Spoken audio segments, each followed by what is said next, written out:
بسم اللہ الرحمن الرحیم.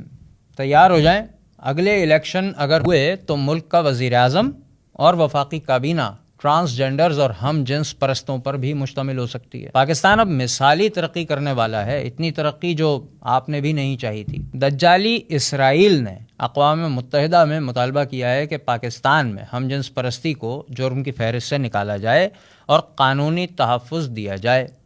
یقین نہیں آ رہا؟ لیجئے خود سن لیجئے. Israel also urges Pakistan to decriminalize same-sex activities in accordance with international human rights standards and to adopt comprehensive anti-discrimination legislation that addresses discrimination, including based on sexual orientation and gender identity. آپ سوچیں گے کہ ہم تو غیرت مند لوگ ہیں، اسرائیل کو کہاں مانتے ہیں، پاکستان ایسا ہرگز نہیں کرے گا. لیکن یہ تو آپ سوچ رہے ہیں نا. پاکستانی حکمرانوں کی تو اس مطالبے کے بعد سے دوڑیں لگ گئی ہیں کہ آخر یہ دجالی ڈیمانڈ جلد از جلد کیسے پوری کی جائے. ایسا منہ نہ بنائے، یہ کوئی الزام نہیں ہے. پی ڈی ایم کو تو جانتے ہیں نا آپ، جس کی اس وقت گورنمنٹ ہے پاکستان میں. وہی پی ڈی ایم جس کے صدر کا نام مولانا فضل الرحمان ہے. مولانا تک اسرائیل کا یہ پیغام پہنچ چکا ہے، بلکہ انہوں نے اس کا جواب بھی دیا ہے. پہلے یہ سنیے. یہاں تک کہتا ہے کہ پاکستان میں ہم جنس پرستی کو جرم کے زمرے سے نکالا جائے.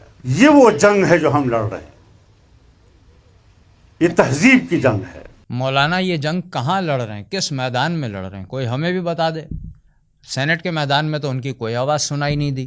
ان کے حکومت میں ہوتے ہوئے، بلکہ خود ان کی حکومت ہوتے ہوئے، سینٹ میں الیکشن امینڈمنٹ بل ڈالا گیا جس میں ٹرانسجینڈرز کو نہ صرف ووٹ ڈالنے کی اجازت دینے کا قانون موجود ہے، بلکہ ٹرانسجینڈرز کو الیکشن لڑنے کا بھی قانونی حق دینے کی بات شامل ہے.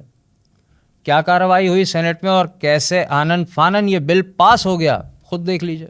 Amendment of Section 170, Act 23 of 2017. In the said Act, in Section 170, in Clause A for Subclause 7, the following shall be substituted, namely, prevents any woman or transgender person from contesting an election or exercising the right of vote. Federal Shariat Court کی judgment میں جو آئینی mechanism ہے وہ ہے کہ اگر appeal چلی جائے سپریم کورٹ آف پاکستان کے شریعت اپلیٹ بینچ میں تو وہ ججمنٹ جو ہے وہ اسے سمجھا جاتا ہے کہ that same has been held in abeyance. ایک تو میٹر وہاں پہ پینڈنگ ہے. دوسرا اس پہ ایک بہت ڈیٹیلڈ ہیومن رائٹس کی 184(3) کے تحت ججمنٹ تھی جس کے بعد یہ لیجسلیشنز کی گئی. ابھی تک کیونکہ جو قوانین ہیں ان میں یہ ٹرم یوز کی گئی ہے. سر اس کو کمپلیکیٹ نہ کریں اور کوئی ایسا پیغام بھی اس ہاؤس سے نہ دیا جائے کہ صرف ان کے ٹائٹل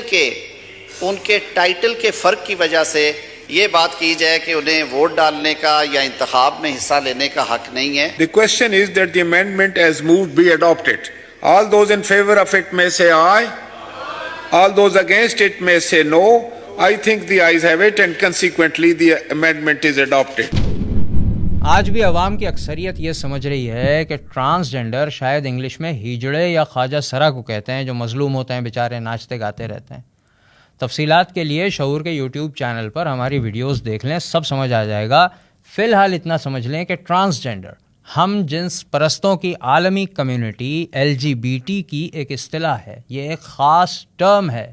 وفاقی شرعی عدالت ٹرانسجینڈر کے بارے میں واضح طور پر اپنا شرعی فیصلہ سنا چکی ہے قرآن و سنت کی روشنی میں، جس میں وہ واضح کر چکی ہے کہ اس ٹرم کا اسلام سے، شریعت سے کوئی تعلق نہیں ہے. اور وہ جو سارا لبرل اور سیکولر ٹولوں نے ہمارے دماغوں میں ڈالا ہے نا کہ مولوی کبھی جمع نہیں ہوتے، بکھرے رہتے ہیں، ہر بندہ اپنی مرضی کی بات کرتا ہے، اس معاملے پر، ٹرانسجینڈرزم کے معاملے پر، اس کی ڈیفینیشن پر تمام مکاتب فکر کے علماء کے فتاوی موجود ہیں. سب ایک پیج پر ہیں. عدالت میں یہ چیز موجود ہے، کورٹ میں بطور ایویڈنس جمع ہو چکی ہے. وہ جو بیچارے پیدائشی طور پر فالٹڈ ہوتے ہیں ان لوگوں کا ٹرانسجینڈر سے کوئی تعلق نہیں ہے.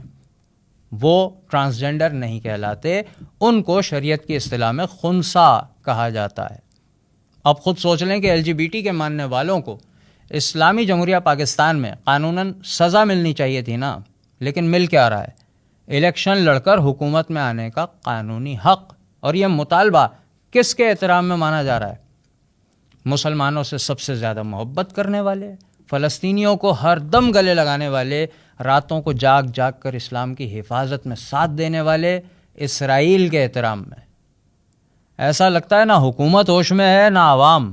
یہ بالکل ٹھیک ہے کہ ہم ان تمام اسلامی جماعتوں کو سپورٹ کرتے ہیں جو پاکستان میں اسلامی اقدار نافذ کرنے کا دعویٰ کرتی ہیں، لیکن حکومت میں ہوتے ہوئے اگر صرف تقریریں کی جائیں گی تو یہ بات عقل میں آنے والی نہیں ہے.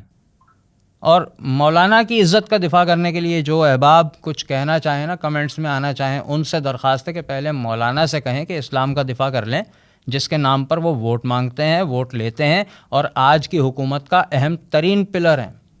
یہ کوئی نہ کہے کہ یہ نون لیگ کا کارنامہ ہے یا پیپلز پارٹی کا دھرم ہے. یہ سب پی ڈی ایم کا حصہ ہیں جس کے صدر مولانا ہیں. مذہبی سیاسی جماعتوں اور علماء کی توجہ ہم بار بار دلا رہے ہیں کہ یہ ملک دشمن کے رحم و کرم پر نہیں ہے، بلکہ دشمن عالم اسلام کی واحد ایٹمک پاور کو گود لے رہا ہے. خدارا اپنا فرض ادا کریں.